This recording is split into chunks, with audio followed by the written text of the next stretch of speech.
Se aplican medidas reforzadas a.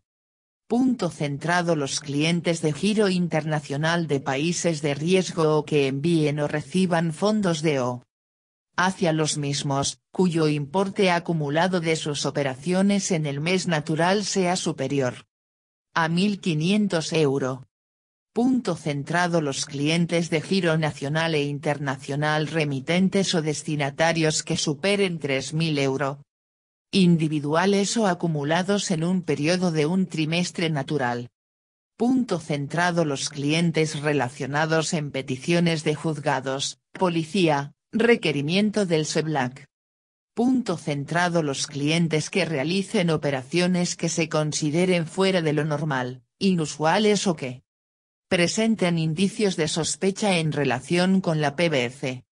Punto centrado las operaciones con origen o destino a países que supongan un riesgo superior al normal y que una vez informada la Comisión de Control tome esa decisión. Punto centrado personas de responsabilidad pública, PEPs. Se considera en este capítulo a las siguientes. Punto centrado aquellas que desempeñen o hayan desempeñado funciones públicas importantes por elección, nombramiento o investidura en otros Estados miembros de la UE o terceros países.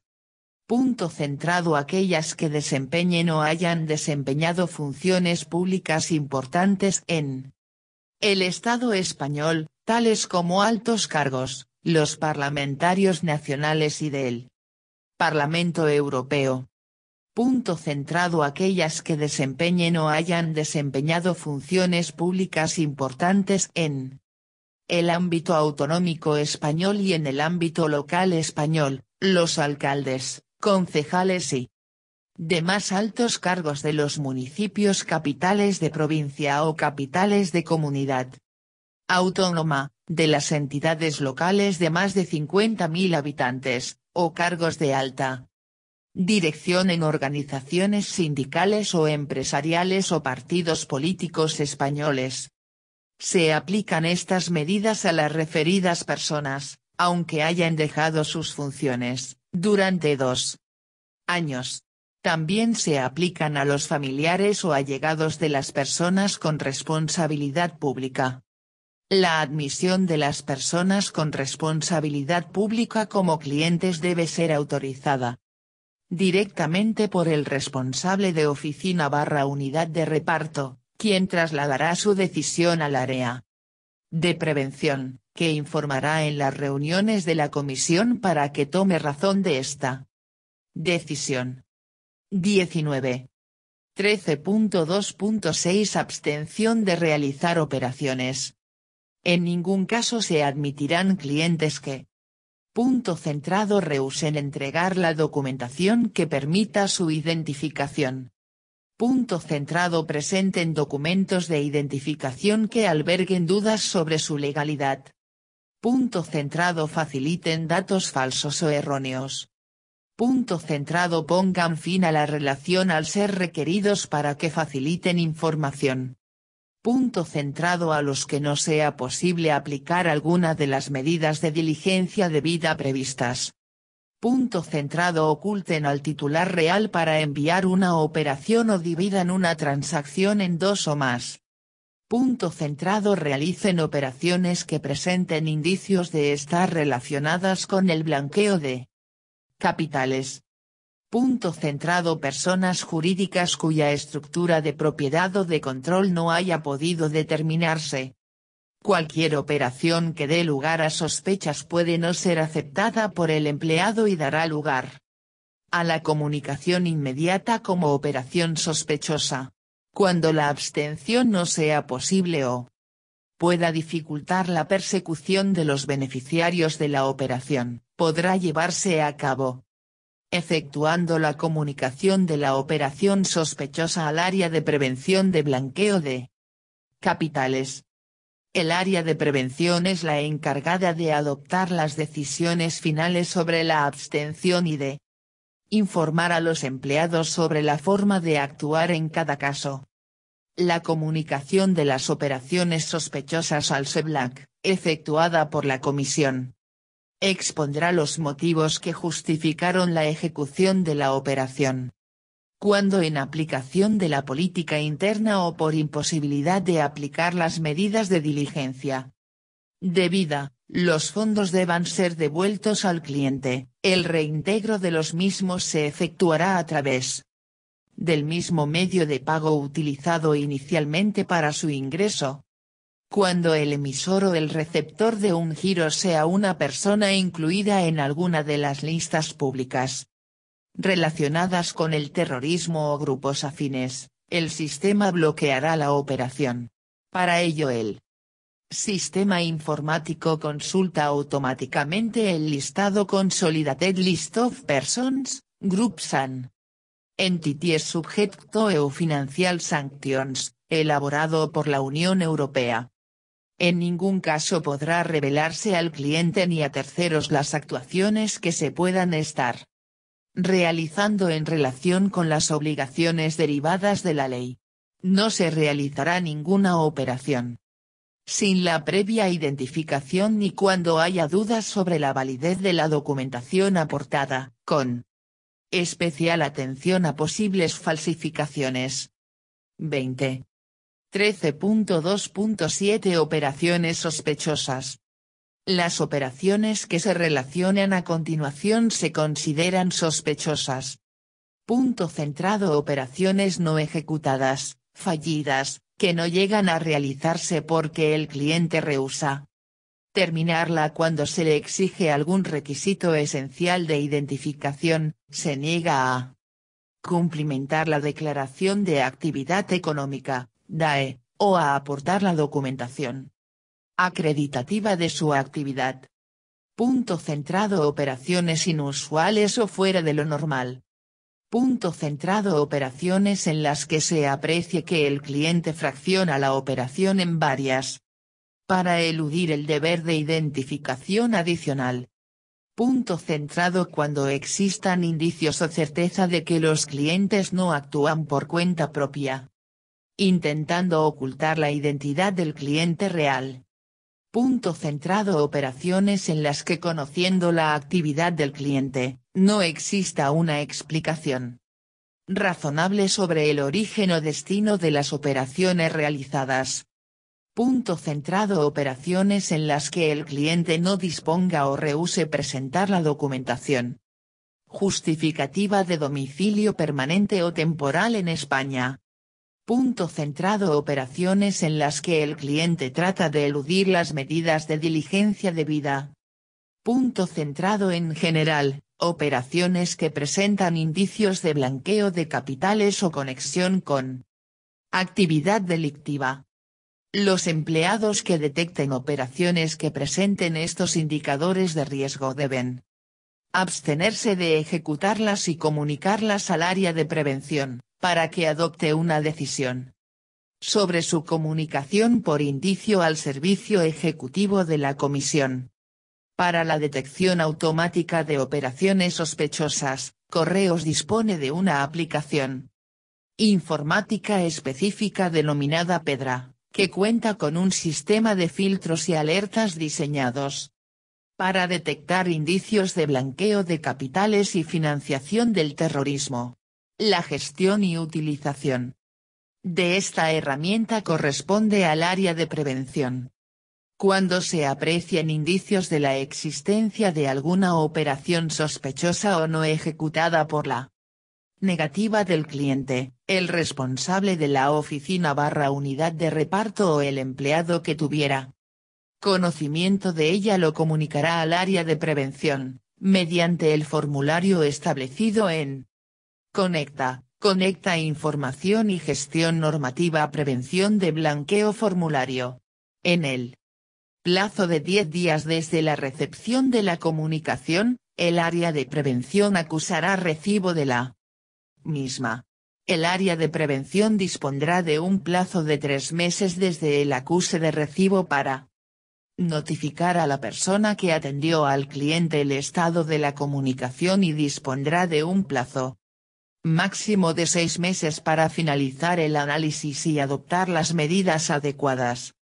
El área de prevención dispone de una lista interna con los clientes comunicados al SEBLAC por su intervención en operaciones con indicios de blanqueo de capitales, con el fin de bloquear su ficha en el sistema y evitar que puedan realizar nuevas operaciones. 21.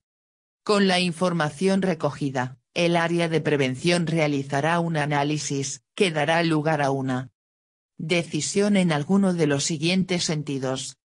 Punto centrado: desestimar la operación sospechosa, porque no hay indicios sólidos de blanqueo de capitales. Punto centrado: proponer su remisión al SEBLAC en la comisión de control inmediata, motivando en la propuesta los indicios de blanqueo.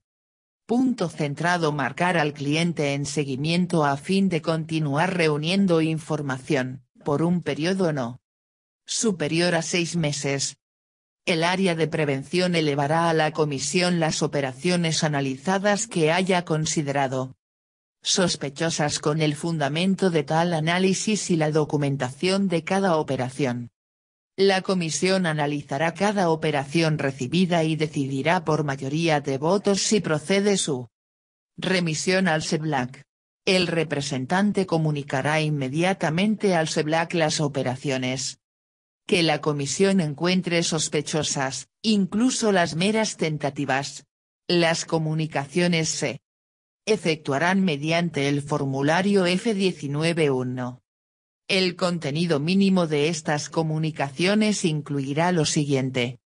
Punto centrado: relación e identificación de los clientes que participan en la operación. Punto centrado: actividad conocida de los clientes y correspondencia entre la actividad y la operación. Punto centrado: relación de operaciones vinculadas y fechas a que se refieren con indicación de su naturaleza, moneda en que se realizan, cuantía, lugar de ejecución, finalidad de instrumentos de pago o cobro utilizados. Punto centrado: gestiones realizadas para investigar la operación comunicada. Punto centrado: exposición de las circunstancias de toda índole de las que pueda inferirse el indicio o certeza de la relación con el blanqueo de capitales o que pongan de manifiesto la falta de justificación económica para realizar la operación. Mensualmente se comunicará al SEBLAC mediante EDMO. Punto centrado: las operaciones por importe superior a 1.500 €. Este límite se aplica tanto a operaciones individuales como a fraccionamientos. Punto centrado: las operaciones no ejecutadas, fallidas. La comunicación se realizará por el representante antes del día 15 de cada mes. En el caso de que no haya operaciones susceptibles de ser comunicadas en un semestre natural, con el mismo formato se informará al SEBLAC de la ausencia de tales operaciones en ese periodo.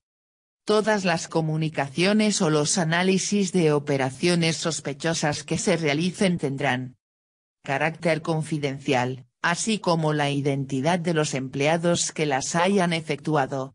En ningún caso se pondrá en conocimiento del cliente o de terceros las gestiones en curso o comunicaciones realizadas, ni las solicitudes recibidas por parte de las autoridades. 22. 13.2.8 Formación. La Comisión de Control diseñará y aprobará un plan anual de formación en materia de prevención de blanqueo de capitales. El contenido del curso incluirá la exposición de la normativa vigente, las medidas de control interno de correos y una exposición de posibles casos de operaciones de envío de dinero que presenten indicios. La formación irá dirigida a todos los directivos y empleados, con especial atención a aquellos con una relación más directa con los clientes de giro postal. Todos los cursos dispondrán de un sistema de evaluación que ponga de manifiesto el nivel de los conocimientos adquiridos. Cada oficina debe disponer de un documento básico sobre prevención de blanqueo de capitales. cuyo contenido ha de estar aprobado por la Comisión de Control. Todos los empleados deben conocer el contenido de este documento. Por tanto, los nuevos empleados, que no hayan participado en el plan anual de formación, serán evaluados por el director de oficina o jefe de la unidad de reparto, mediante el cuestionario disponible en Conecta.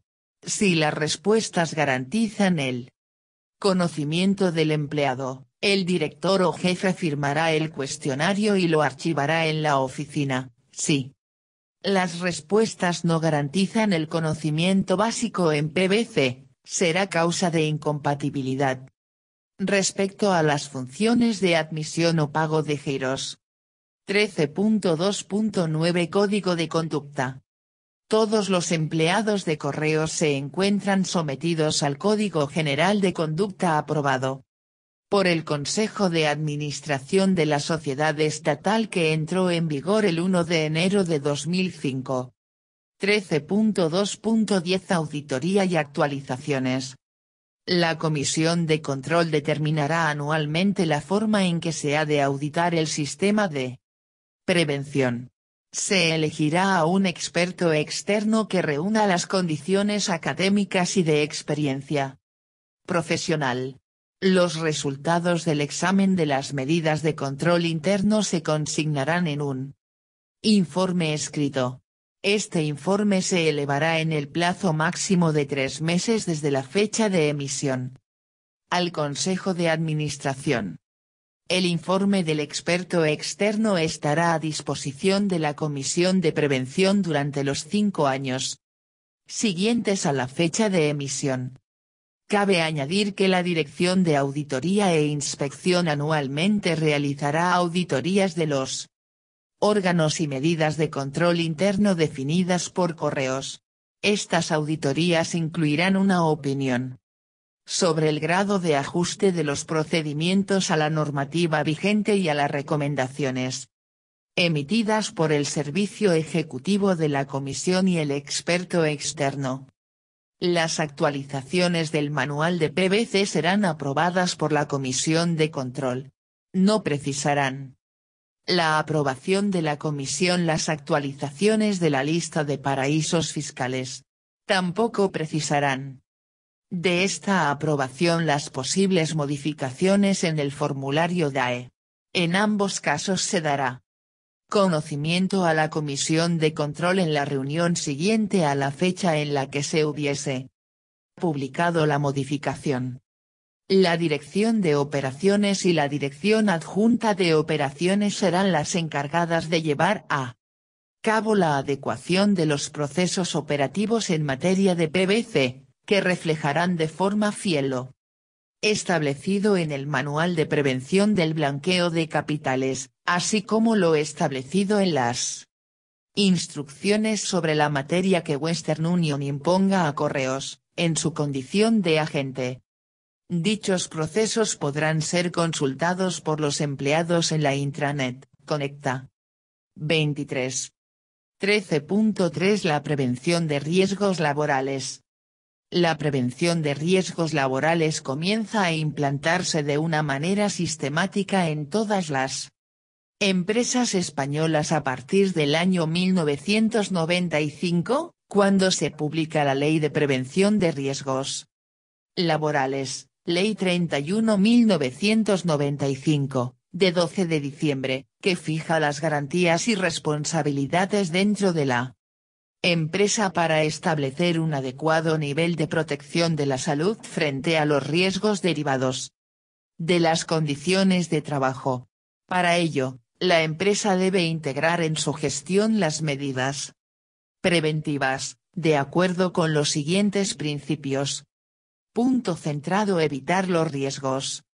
Punto centrado: evaluar los riesgos que no se puedan evitar. Punto centrado: combatir los riesgos en su origen. Punto centrado: adaptar el trabajo a la persona. Punto centrado: tener en cuenta la evolución de la técnica. Punto centrado: sustituir lo peligroso por lo que entrañe poco o ningún peligro. Punto centrado: planificar la prevención, integrando la tecnología, la organización, las condiciones de trabajo, las relaciones laborales y la influencia de los factores ambientales. Punto centrado. Adoptar medidas que antepongan la protección colectiva a la individual, solo será necesario utilizar equipos de protección individual cuando no se puedan poner en práctica medidas de protección colectiva frente a un riesgo concreto. Punto centrado. Dar las debidas instrucciones a los trabajadores. 24. La normativa nacional e internacional define una serie de conceptos básicos que hemos de tener en cuenta. Punto centrado. Salud. La Organización Mundial de la Salud, OMS, define salud como el estado de bienestar físico, mental y social, y no como la mera ausencia de daño o enfermedad. Punto centrado. Prevención. El conjunto de actividades o medidas adoptadas o previstas en todas las fases de actividad de la empresa con el fin de evitar o disminuir los riesgos derivados del trabajo. Punto centrado. Riesgo laboral, la posibilidad de que un trabajador sufra un daño derivado del trabajo. Para calificar un riesgo desde el punto de vista de su gravedad se valorarán conjuntamente la probabilidad de que se produzca el daño y la severidad del mismo. Punto centrado. Daños derivados del trabajo, las enfermedades, patologías o lesiones sufridas con motivo u ocasión del trabajo. Punto centrado. Incidente, todo suceso anormal, no querido ni deseado, no previsto y que aparece en el desarrollo de la actividad laboral interrumpiéndola. Punto centrado. Accidente de trabajo, aquel incidente que produce lesiones a las personas y que ocurre en el transcurso del trabajo. La modalidad in itinere está condicionada a que el accidente se produzca en el trayecto habitual del domicilio al trabajo. Punto centrado. Enfermedad profesional, la contraída a consecuencia del trabajo ejecutado por cuenta ajena o por cuenta propia en las actividades que se especifiquen en un cuadro elaborado por la Seguridad Social. Es decir, para que la enfermedad sea profesional hace falta que la enfermedad sea a consecuencia del trabajo y que esté recogida en un cuadro elaborado por la Seguridad Social en el que se dice que dicha enfermedad puede aparecer a consecuencia de realizar un trabajo concreto. Punto centrado. Equipo de protección individual, cualquier equipo destinado a ser llevado o sujetado por el trabajador para que lo proteja de uno o varios riesgos que puedan amenazar su seguridad o su salud en el trabajo, así como cualquier complemento o accesorio destinado a tal fin. La regulación de la ley se desarrolla en el Real Decreto 39.997, de 17 de enero, por el que se aprueba el reglamento de los servicios de prevención y en el convenio colectivo de cada empresa. En concreto, el IGI Convenio Colectivo de Correo regula en el capítulo 3 del título X, artículos del 103 al 115, la salud laboral y la prevención de riesgos. Concretamente, el artículo 105 del convenio señala que la prevención de riesgos deberá integrarse en el sistema general de gestión de la empresa, tanto en el conjunto de actividades como en todos los niveles jerárquicos de esta, a través de la implantación y aplicación de un plan de prevención de riesgos laborales. Deberá incluir la estructura organizativa, las responsabilidades, las funciones, las prácticas, los procedimientos, los procesos y los recursos necesarios para realizar las acciones de prevención de riesgos en la empresa. Por su parte, el artículo 106 señala que en correos se constituirá un servicio de prevención propio. Y añade que la empresa podrá concertar con entidades ajenas actividades específicas en materia de prevención. 25. 26. Cabe añadir, finalmente, que Correos ha elaborado también diversos protocolos para estandarizar la gestión de su actividad preventiva. Punto centrado PT001, protocolo sobre seguridad en el manejo de carros y jaulas. Punto centrado PT002, protocolo sobre carga de vehículos. Punto centrado PT003, protocolo de actuación ante la realización de las campañas de desinfección, desratización y desinfección. Punto centrado PT004, protocolo sobre seguridad en la carga de reparto en moto. Punto centrado PT005, protocolo de actuación frente a posibles agresiones de perros. Punto centrado PT006, protocolo de actuación para prevenir la violencia física externa por razones de servicio. PT007, protocolo espacios confinados. PT008, protocolo de actuación frente a condiciones climatológicas externas. La prevención es una responsabilidad colectiva, del empresario y de los trabajadores, que deben colaborar.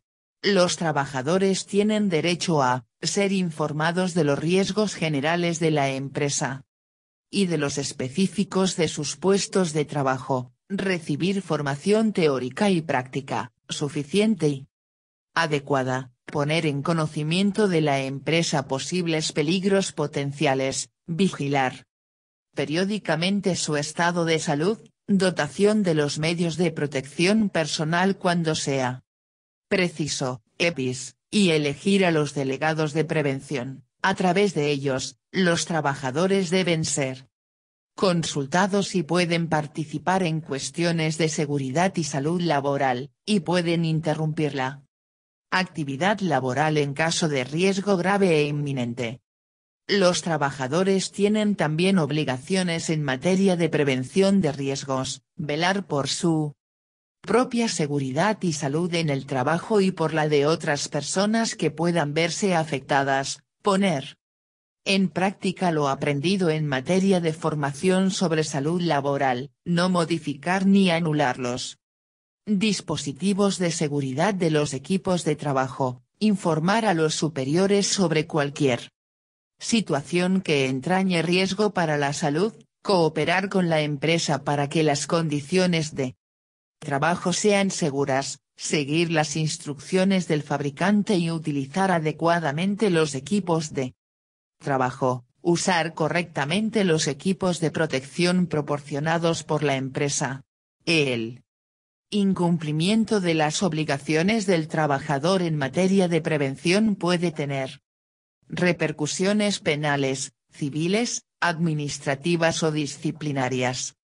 13.3.1 Las especialidades preventivas son aquellas disciplinas encargadas del estudio de los factores de riesgo ligados a su ámbito de trabajo. Se entiende como factor de riesgo el grupo homogéneo de riesgos, que son causa de daños a la salud. Las especialidades preventivas son seguridad en el trabajo, higiene industrial, ergonomía y psicosociología, y medicina del trabajo. La seguridad en el trabajo estudia los factores de riesgo presentes en los lugares de trabajo que pueden causar daño a la salud. Se han de analizar las instalaciones, los equipos de trabajo, los sistemas de emergencia. La higiene industrial estudia los factores de riesgo ligados al medio ambiente laboral, que pueden ser físicos, ruido, vibraciones, radiaciones, iluminación, condiciones termohigrométricas, etc. Químicos, vapores, aerosoles, líquidos, gases, o biológicos, bacterias, virus, hongos. La ergonomía estudia los factores de riesgo derivados de la carga de trabajo. La carga de trabajo puede estar relacionada con exigencias físicas, carga física, o con exigencias mentales, carga mental. La ergonomía estudia el trabajo en relación al entorno en el que se realiza, el lugar de trabajo, y en relación con quien lo realiza, el trabajador. La psicosociología estudia los factores de naturaleza psicosocial y organizativa existentes en el trabajo que pueden afectar a la salud de los trabajadores, los turnos, el reparto de tareas, la manera de ejecutar las tareas, el estilo de mando, etc. La medicina del trabajo es la ciencia que tiene como objetivo la prevención, la promoción de la salud, la curación de enfermedades y la rehabilitación, partiendo del conocimiento del funcionamiento del cuerpo humano y del medio en el que éste desarrolla su actividad laboral. Las revisiones médicas son una práctica prevencionista. 13.3.2 La integración y organización de la prevención en Correo. Correos integra la prevención de riesgos laborales en todas sus actividades y en todos sus niveles jerárquicos. La consulta y participación de los trabajadores en la prevención se articula a través de los delegados de prevención, de la Comisión Estatal de Salud Laboral y los comités provinciales de Seguridad y Salud. Los delegados de prevención son los representantes de los trabajadores con funciones específicas en materia de prevención de riesgos laborales, designados por y entre los representantes. Las competencias de los delegados de prevención son, colaborar con la dirección de la empresa en la mejora de la actividad preventiva, promover y fomentar la cooperación de los trabajadores para cumplir con las normas sobre prevención de riesgos laborales, ser consultados por la empresa, con carácter previo, en la ejecución de las actividades preventivas, vigilar y controlar el cumplimiento de la normativa de prevención de riesgos laborales. El Comité Provincial de Salud Laboral es el órgano paritario y colegiado de participación en el ámbito provincial, destinado a realizar tareas de consulta regular en materia de prevención de riesgos laborales. Se constituye un comité en cada provincia. La representación es conjunta para el personal funcionario y laboral. La Comisión Estatal de Salud Laboral es el órgano central de participación en materia de seguridad y salud laboral, se reúne en Madrid. La representación, compuesta paritariamente, será conjunta para el personal funcionario y laboral en esta comisión.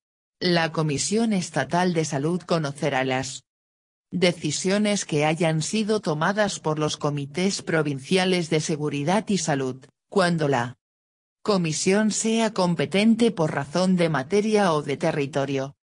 27. 13.3.3 Riesgos asociados a los puestos de trabajo en correos. Conocer los riesgos asociados a un puesto de trabajo es fundamental para poder evitarlos.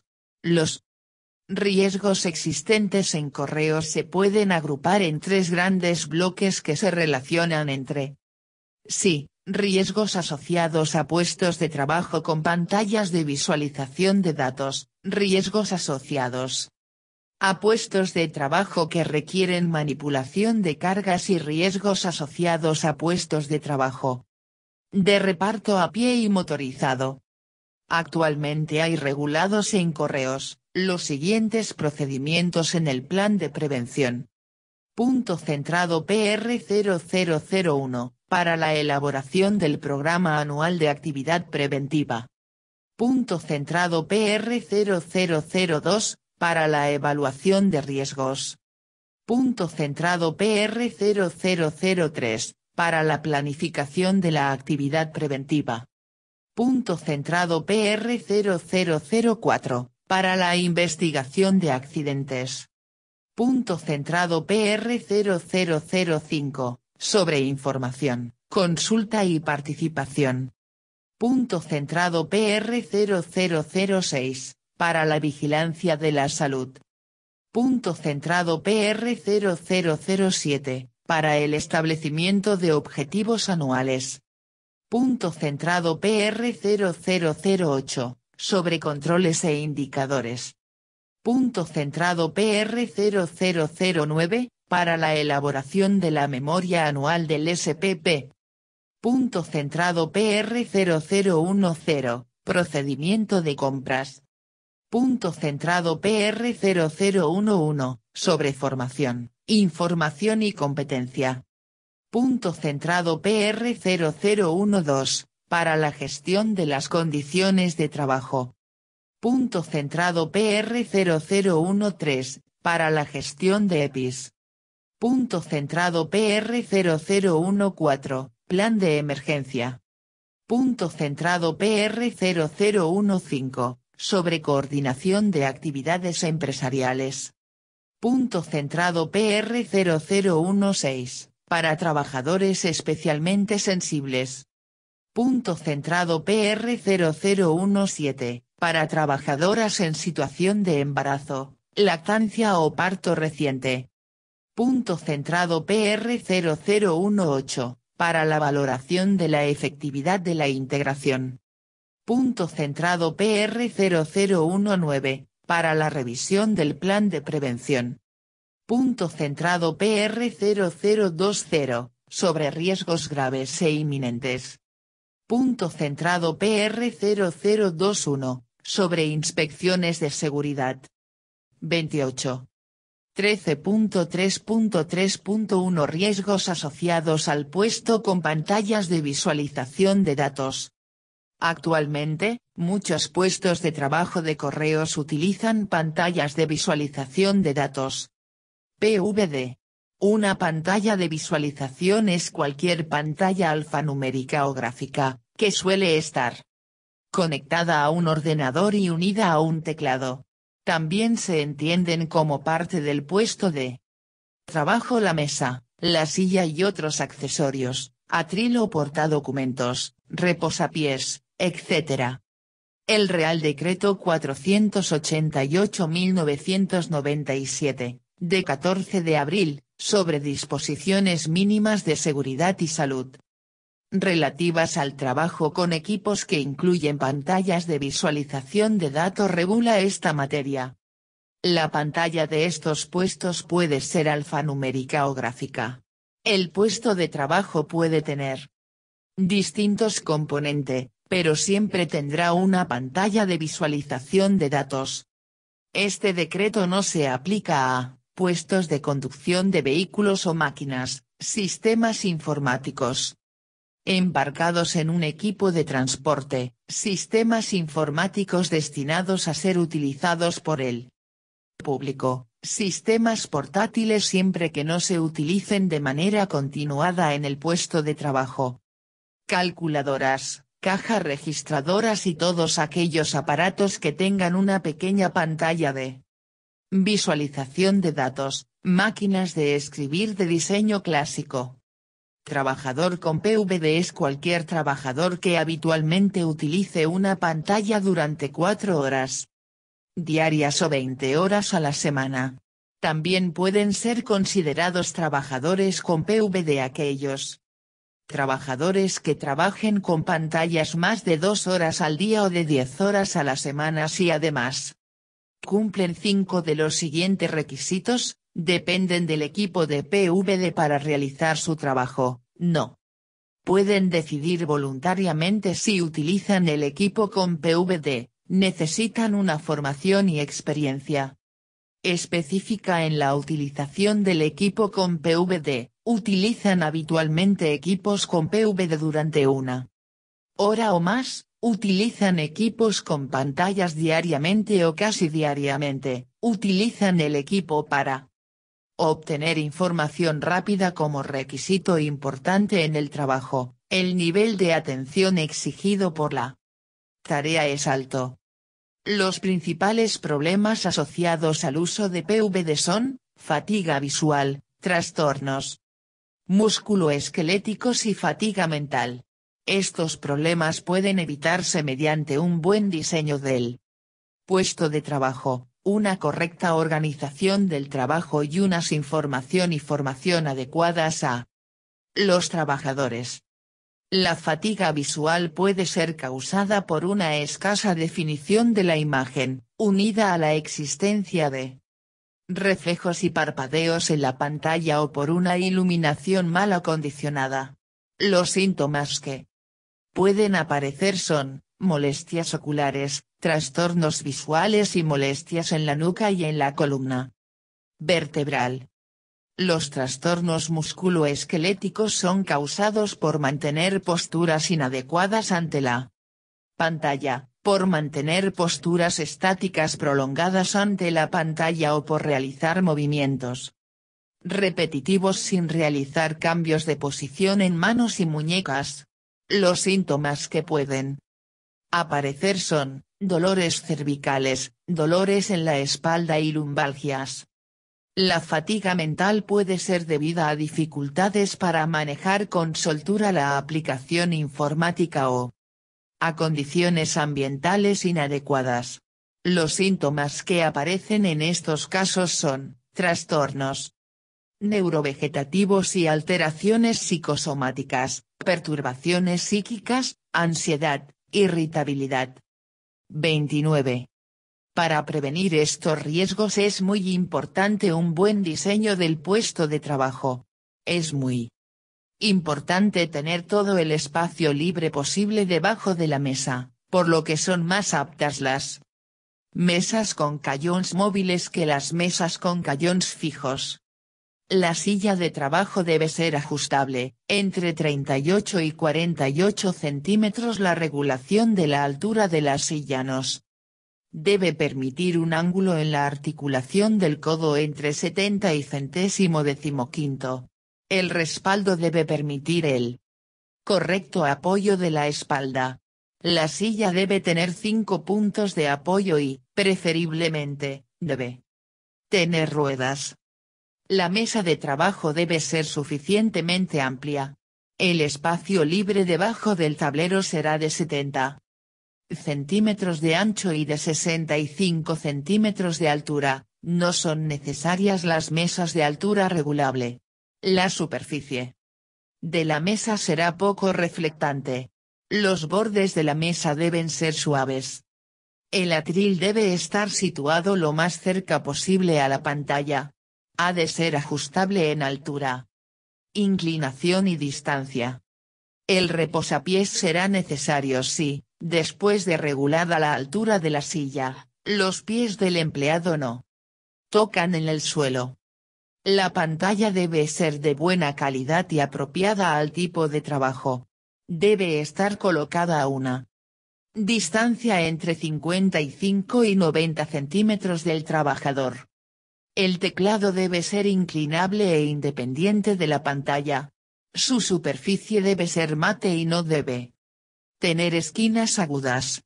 Los símbolos de las teclas deben resaltar y ser legibles desde la posición de trabajo. El ratón debe adaptarse a la anatomía y al tamaño de la mano.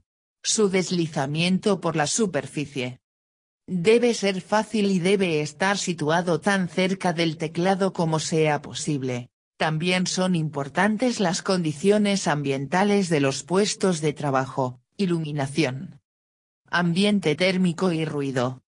30. Una iluminación adecuada es aquella que es suficiente pero no excesiva, entre 200 y 400 lux, y no provoca deslumbramientos, reflejos ni contrastes excesivos. Los puestos de trabajo deberán instalarse de forma que las fuentes de luz no provoquen deslumbramientos directos ni produzcan reflejos en la pantalla. No es aconsejable que las ventanas estén justo delante o detrás de la pantalla. La temperatura de confort debería situarse en invierno entre los 20 y los 24 C, en verano entre los 23 y los 26 C. La humedad relativa debería estar entre el 45 y el 65%. El sonido se define como la sensación percibida por el oído, debida a las diferencias de presión producidas por la vibración de alguna cosa. Cuando esta sensación resulta desagradable, se denomina ruido. La legislación española, RD 286/2006, sobre la protección de los trabajadores, Frente a riesgos derivados de la exposición al ruido durante el trabajo, señala que se han de adoptar medidas correctoras en los lugares de trabajo en los que el nivel diario equivalente de ruido supere los 80 dB. Para que se pueda trabajar con normalidad en una oficina, el nivel de ruido debe estar entre los 50 y 60 dB, en ningún caso se deberían superar los 65 dB. Una correcta organización del trabajo resulta fundamental para disminuir la carga mental de trabajo. Es importante que el trabajador pueda seguir su propio ritmo y hacer pausas.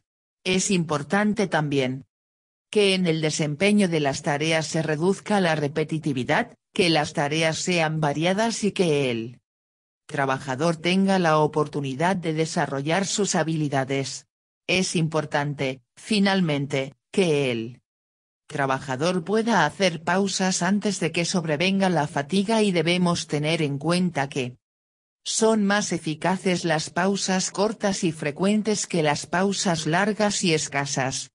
Para mejorar las medidas preventivas asociadas al uso de pantallas de visualización de datos, debemos tener en cuenta las siguientes prácticas. Punto centrado: colocarnos frente a la pantalla o dentro de un ángulo de centésimo vigésimo en el plano horizontal. Punto centrado: ajustar la altura de la silla para que al sentarnos los codos queden a la altura de la mesa o un poco más bajos. Punto centrado: el borde superior de la pantalla ha de quedar a la altura de los ojos o algo por debajo de ella. Punto centrado: la distancia de los ojos a la pantalla es aconsejable que sea superior a 40 centímetros y dejar 10 centímetros entre el teclado y el borde de la mesa para apoyar las muñecas. Punto centrado: la postura correcta será, espalda recta, apoyada en el respaldo de la silla, muslos formando un ángulo recto con las piernas y otro con la espalda, brazos relajados y formando un ángulo de 90 y cabeza vertical y ligeramente inclinada, pero no más de 20. 31. 13.3.3.2 Riesgos asociados a la manipulación manual de cargas. La manipulación manual de cargas, MMC, es una tarea basada en el esfuerzo físico. Se considera que existe MMC cuando se manipula una carga de más de 3 kilogramos. La capacidad de manipular manualmente cargas varía de unas personas a otras, depende de varios factores, edad, sexo, posturas utilizadas, etc. La MMC puede producir fatiga física o lesiones. En el Real Decreto 487/1997, de 14 de abril, se establecen las disposiciones mínimas de seguridad y salud relativas a la manipulación manual de cargas que entraña riesgos, en particular dorsolumbares, para los trabajadores. Los trabajos que conllevan un mayor grado de manipulación manual de cargas en correos son recepción de paquetes, carga y descarga, uso de transpaletas manuales, manejo de jaulas, uso de carritos de reparto. Los riesgos más frecuentes derivados de la MMC son, sobreesfuerzos, fundamentalmente en la región lumbar, golpes con los objetos en manipulación, caídas al mismo o a distinto nivel, golpes o cortes por objetos o herramientas, fatiga física. Las causas de los riesgos más frecuentes derivados de una incorrecta MMC con la propia carga, el esfuerzo físico necesario, el espacio o medio de trabajo, las exigencias de la actividad y la propia persona. El peso máximo que se recomienda no sobrepasar en condiciones óptimas es de 25 kilogramos. Se considera que para las mujeres, debe reducirse el peso un 15% por tener, por término medio, menor masa muscular y, por tanto, menor resistencia a la fatiga. En circunstancias especiales, trabajadores Sanos y entrenados podrán manipular cargas de hasta 40 kilogramos, siempre que la tarea se realice en condiciones seguras y de forma esporádica. Por condiciones ideales de manipulación se entiende mantener una postura ideal, carga cerca del cuerpo, espalda recta, sin giros ni inclinaciones, una sujeción firme del objeto con una posición neutra de la muñeca, levantamientos suaves y espaciados, condiciones ambientales favorables. Son aceptables los desplazamientos que se producen entre la altura de los hombros y la altura de media pierna, deberían evitarse los que se hagan fuera de estas alturas. Nunca se deberían manejar cargas por encima de la altura de los hombros, que es el límite de alcance de muchas personas. Es recomendable que el giro de tronco máximo sea de 30 y que nunca pase de 90. El agarre de la carga es correcto cuando la carga tiene asas o ranuras por donde se puedan introducir las manos, incluso con guantes. Lo ideal es no transportar la carga a una distancia superior a 1 metro y evitar siempre que sea posible transportes superiores a 10 metros. El tamaño máximo de una carga debería ser de 60 centímetros de ancho y alto, sin superar los 50 centímetros de profundidad, aunque es recomendable que no supere los 35 centímetros. En el caso de que la carga no se pueda manipular por una sola persona se deberá solicitar ayuda de otros trabajadores o usar medios mecánicos. Además, aumenta el riesgo si las condiciones ambientales son inadecuadas, suelos resbaladizos o desiguales, espacio insuficiente, desniveles en el suelo, condiciones térmicas inadecuadas. Lo adecuado son temperaturas entre 14 y 25 C y una humedad relativa entre el 30 y el 70%. Iluminación deficiente, vibraciones. También influye una mala organización del trabajo, frecuencia en la MMC, ritmo de trabajo y falta de posibilidad de hacer pausas. 32. Una MMC adecuada exige manipular las cargas cerca del cuerpo, a una altura comprendida entre la altura de los codos y los nudillos, de esta forma disminuye la tensión en la zona lumbar. Separar los pies 50 centímetros proporciona una postura estable. Debemos doblar las piernas, manteniendo la espalda recta. Debemos sujetar firmemente la carga, empleando ambas manos y pegarla al cuerpo. El levantamiento ha de ser suave. Un levantamiento inadecuado de una carga de 25 kilogramos hace que nuestra espalda soporte un peso equivalente a 375 kilogramos, mientras que realizarlo correctamente equivale a un peso de 75 kilogramos para nuestra espalda. Se ha de procurar no hacer giros, es preferible mover los pies para colocarnos en la posición adecuada. Se debe realizar la manipulación de la carga entre dos personas cuando el objeto tenga al menos 2 dimensiones superiores a 76 centímetros, con independencia de su peso, cuando el levantamiento del peso no forma parte del trabajo habitual y su peso sea superior a 30 kilogramos y cuando el objeto sea muy largo y sea difícil trasladarlo de forma estable por una sola persona. Para evitar la MMC se pueden adoptar medidas técnicas u organizativas. Hemos de tener en cuenta que cuando evitamos la manipulación manual de una carga desaparece el riesgo, por manipulación manual. Entre las medidas técnicas se encuentran, la utilización de pallets, carros o jaulas, mesas giratorias, transpaletas manuales y eléctricas, grúas, mesas regulables en altura, sistemas transportadores y carretillas elevadoras. Entre las medidas organizativas se encuentran, colocarlos Objetos pesados cerca de los muelles de carga o adecuar la altura de trabajo al trabajador. Como norma general se utilizarán medios mecánicos para evitar la MMC siempre que sea posible. 33. Dentro de las medidas técnicas que evitan la MMC se encuentra el uso de transpaletas manuales o eléctricas.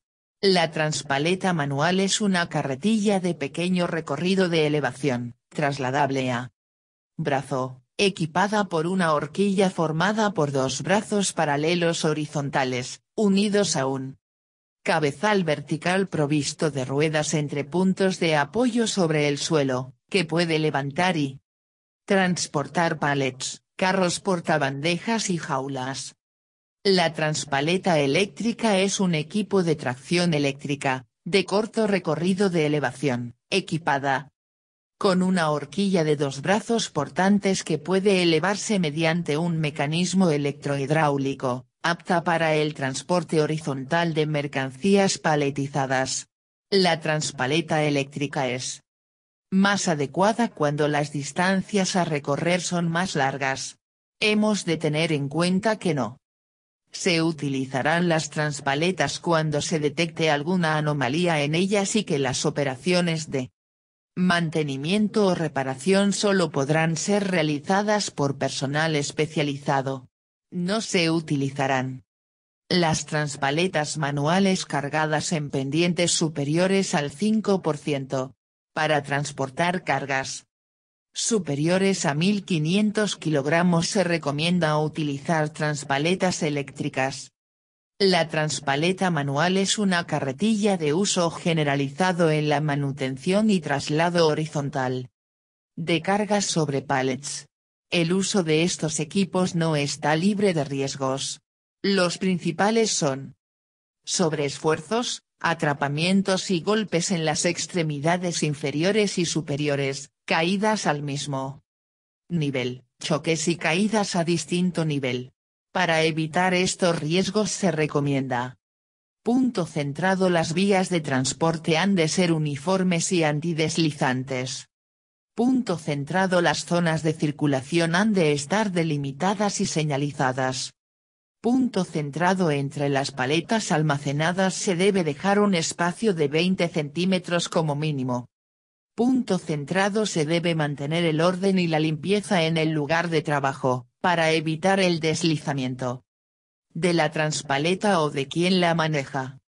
Otro elemento de transporte de cargas que se usa con frecuencia en los centros de trabajo de correos es el carro de transporte de bandejas. Hemos de cumplir varios criterios para que su uso sea seguro. Punto centrado: es preferible empujar a tirar, de esta forma se aprovecha el peso del cuerpo, la potencia de los músculos de las piernas y se evitan sobreesfuerzos, atrapamientos de pies y otros en caso de vuelco. Punto centrado: tenemos que notificar las anomalías. Las ruedas y las guías defectuosas incrementan el riesgo de vuelcos, sobreesfuerzos y deterioros del producto. Punto centrado: circularemos a velocidad moderada.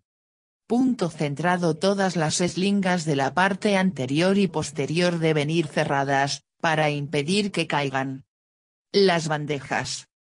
Punto centrado: el apilado de las bandejas se debe hacer de forma homogénea por niveles para impedir posibles vuelcos. Punto centrado: si el carro se manipula por medios mecánicos, debe estar previamente parado con el freno de estacionamiento puesto. 34. Finalmente hemos de considerar que una de las tareas fundamentales en correos es el reparto a pie. Con carro de reparto, debemos seguir las siguientes recomendaciones en cuanto a su empuje o arrastre. Punto centrado: empujar una carga es más recomendable que tirar de ella. Punto centrado: al empujar el carro, debemos mantener cerca la carga, no inclinarnos hacia adelante, usar ambos brazos, mantener contraídos los músculos del abdomen. Punto centrado. Debemos realizar estas operaciones con la espalda recta y entre la altura de los nudillos y el nivel de los hombros. Punto centrado. Si hemos de arrastrar el carro en alguna ocasión, nos colocaremos frente a él con un pie al menos 30 centímetros delante del otro, manteniendo la espalda erguida y tirando con un movimiento suave y uniforme. Al utilizar el carro de reparto por rampas, escalones o al subir al autobús se deben utilizar las ruedas. Siempre que sea posible, siempre que no exista una alternativa más favorable en el recorrido. 35. 13.3.3.3 Prevención de riesgos laborales en seguridad vial. Los riesgos relacionados con la seguridad vial son una preocupación importante dentro de Correos, ya que transportistas, ruteros y carteros realizan una parte importante de su trabajo en la vía pública. La norma básica en materia de seguridad vial es el Real Decreto Legislativo 339/1990, de 2 de marzo, por el que se aprueba el texto de la Ley sobre Tráfico, Circulación de Vehículos a Motor y Seguridad Vial. Los accidentes de tráfico dependen de varios factores: las personas, los vehículos y las vías y sus entornos. Las personas participamos con respecto al tráfico como peatones o como conductores o pasajeros. Todo ello entraña riesgos.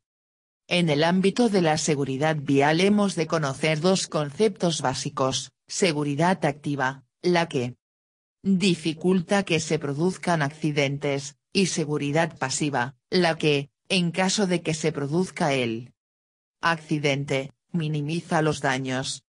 Entre los principios de seguridad activa destacan: punto centrado en las personas, las condiciones psicofísicas y psicotécnicas de los conductores, el conocimiento de las normas de seguridad vial y del código de circulación, las técnicas de conducción y la destreza y habilidad. Punto centrado en los vehículos, los elementos de seguridad activa, suspensión, neumáticos, dirección, sistema de frenado, etc. Punto centrado en las vías, la planificación y construcción, la señalización, la regulación, el pavimento, la iluminación, etc. Entre los principios de seguridad pasiva destacan los siguientes. Punto centrado en las personas, primeros auxilios y actuación en caso de accidente. Punto centrado en los vehículos, elementos de seguridad pasiva, cinturón de seguridad, airbag, parabrisas, laminados, estructura del vehículo. Punto centrado en las vías, sistemas de contención, barreras, amortiguadores de impacto, guardarrailes, muros, etc. Hay dos conceptos más que deben ser aclarados: accidente in itinere y accidente en misión. Accidente in itinere es el que se produce al ir o volver del trabajo desde el domicilio habitual, siguiendo el trayecto habitual, siempre que no sea consecuencia de una imprudencia o de un acto temerario, mientras accidente en misión es el que se produce en trayectos que el trabajador tiene que recorrer fuera de la sede de la empresa como consecuencia de una misión profesional y dentro de su horario de trabajo. La forma más común de accidentes entre peatones y vehículos es el atropello. Las causas del mismo son: irrumpir en la vía antirreglamentariamente sin prestar atención al tráfico, cruzar fuera de las zonas habilitadas para ello, cruzar por zonas de escasa visibilidad para los coches, la familiaridad con la zona que nos puede hacer bajar la atención, las prisas, las distracciones, el consumo de alcohol, el cruzar en diagonal, subir o bajar de un vehículo. Los peatones deben circular siempre por zonas reservadas para ellos. En vías urbanas circularemos por aceras o zonas peatonales, cruzaremos por los pasos de peatones regulados por agentes o 36. Semáforos y, en su defecto, por los que nos ofrezcan mayor visibilidad, los de las esquinas. En carretera debemos circular por la izquierda para poder ver de frente los vehículos que se acercan. Extremaremos la precaución si hemos de caminar de noche o en condiciones meteorológicas adversas. Evitaremos hablar por teléfono móvil mientras transitamos y sobre todo mientras cruzamos.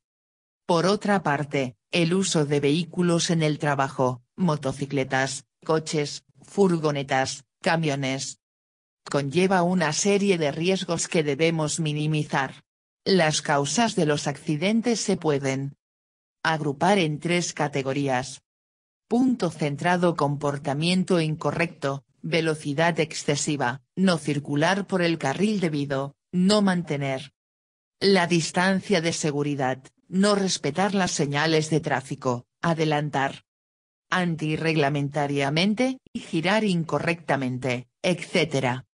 Punto centrado: estado psicofísico del conductor, distracción, sueño, cansancio, consumo de alcohol. Punto centrado: estado del vehículo, fallos de ruedas, pinchazos, reventones, neumáticos muy desgastados, frenos defectuosos, dirección defectuosa, carga mal situada, vehículo sobrecargado. La prevención pasa por conducir con la máxima atención, por revisar periódicamente el vehículo y por llevar en el vehículo los recambios imprescindibles.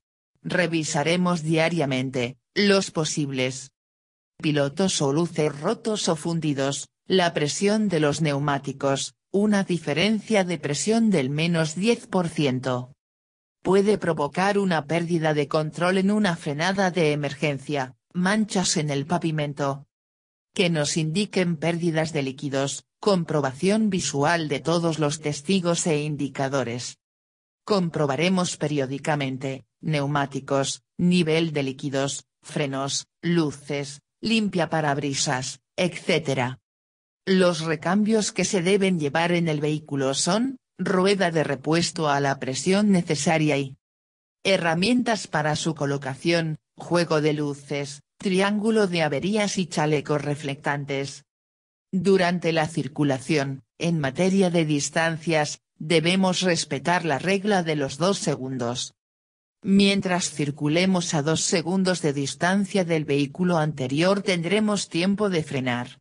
En condiciones meteorológicas adversas actuaremos de la siguiente manera: en caso de niebla, utilizaremos las luces de cruce y el alumbrado delantero de niebla si el vehículo dispone de él. En caso de lluvia es importante mantener los neumáticos en perfecto estado, frenar con antelación, aumentar la distancia de seguridad y reducir la velocidad. En caso de nieve conduciremos con suavidad, utilizaremos las cadenas y trataremos de seguir las huellas dejadas por otros vehículos. Es muy importante llevar puesto el cinturón de seguridad. El impacto de un choque frontal a 50 km por hora tiene el mismo efecto que caerse desde un 4º piso.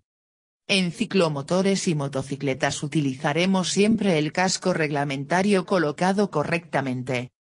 Y circularemos con las luces de cruce encendidas. Si transportamos cargas en la motocicleta, deberán ir colocadas en el cofre, que permanecerá correctamente cerrado. No se usarán alforjas no homologadas ni otros elementos distintos de los entregados por correos para las motocicletas. En la conducción de camiones hemos de tener en cuenta que el camión es una máquina pesada y poco maniobrable, por lo que se han de respetar escrupulosamente los límites de velocidad y de carga. Finalmente hemos de tener en cuenta que está totalmente prohibido anular o modificar, total o parcialmente, cualquier sistema o dispositivo de seguridad o trabajo del vehículo, tacógrafos, cinturones de seguridad, plataformas elevadores, etc. Ante situaciones de emergencia es importante saber los síntomas para reconocerlos y actuar correctamente, de ello dependerá que podamos controlar la situación.